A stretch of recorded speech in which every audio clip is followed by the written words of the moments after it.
Travel along, Catholic pilgrims, as we learn from St. Augustine, Doctor of the Church, while we read his book, Confessions. Hello, Catholic pilgrims, welcome back. Today is another short reading from Book 7, Chapter 15, on page 150. I looked at other things too, and saw that they owe their being to you. I saw that all finite things are in you, not as though you were a place that contained them, but in a different manner. They are in you because you hold all things in your truth as though they were in your hand, and all things are true insofar as they have being.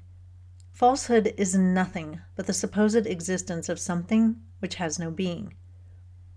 I saw too that all things are fit and proper, not only to the places, but also to the times in which they exist, and that you, who are the only eternal being, did not begin to work only after countless ages of time had elapsed, because no age of time, past or still to come, could either come or go if it were not that you abide forever and cause time to come and go. Let's talk some St. Thomas Aquinas today, okay? Don't be scared. We're going to go over the contingency argument. Now, I live on a military base, and nearly every day I see jets flying over my house. No one on earth would ever conclude, if they saw those jets, that they just came into existence on their own. We look at them, and we see that they have a design. We see that they are made of material, and we see that they have been put together. And that means we know that someone had to design them, someone had to get the material to put it together, and someone had to put it together. And I know that it's people that put them together because part of my husband's job is to oversee aircraft production.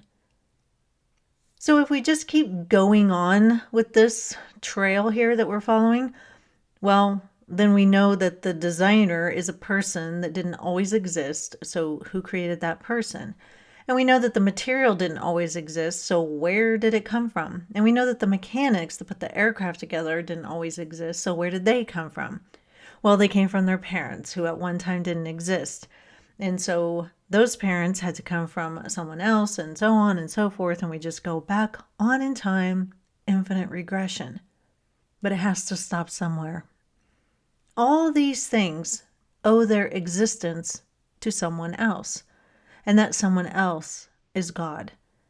Everything on earth is contingent, meaning reliant on something else for its existence, dependent on something else for its existence, and not self-explanatory. Like, I can't explain myself. I myself did not cause myself to come into existence. Nothing on earth or in the universe could have made itself out of nothing. Every contingent thing or being needs a necessary, eternal being that is existence itself in order to be brought into existence. And also, none of us need to exist.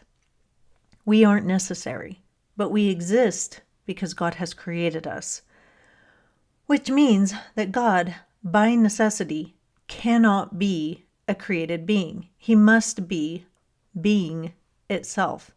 Otherwise, like I said, we would have an infinite regression. We would just keep going back and back and back until we'd never get to the point where anything ever started.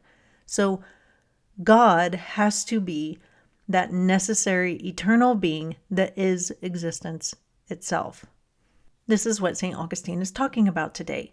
Now, he wouldn't have read St. Thomas Aquinas because he was hundreds of years before St. Thomas Aquinas, but philosophers were already starting to work this stuff out, which I'm sure he probably read, or he was reasoning it for himself.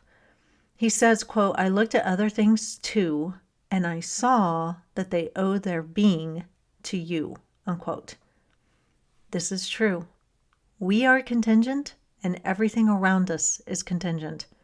God, though, is necessary. That is all for today, Catholic pilgrims. I'll see you back here for chapter 16, but until then, live the faith boldly and travel well.